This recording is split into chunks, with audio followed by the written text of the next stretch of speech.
Hello guys, welcome to my channel. दोस्तों avenger end game पर सबुठु अधिक क्वेश्चन टोनी स्टार्क रिटर्न पर आसला। आज यही वीडियो आम डिस्कसन करिया कि आयरन मैन रो रिटर्न होबार पॉसिबिलिटी केते। Welcome to the third episode of Oliver. प्रथम पॉसिबिलिटी होची एआई।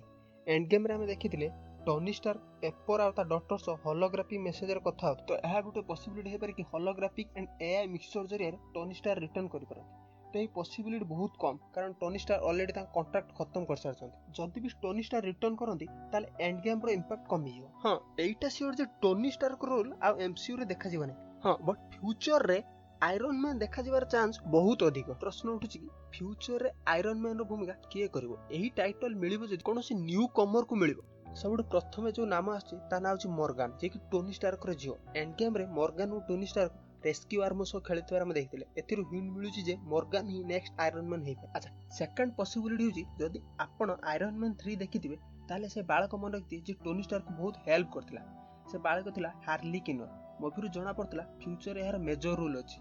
पर्सनली मते लागुची Harley Keener next Iron Man हे पारे, कारण एंड गेम रे टोनी स्टार्क रो फ्यूनरल रे हार्ली किनर देखा जायतिला। पर्सनली मते लागुची एही कैरेक्टर मार्वल फेज 5-6 बेलगु नेक्स्ट आयरन मैन हे पारे।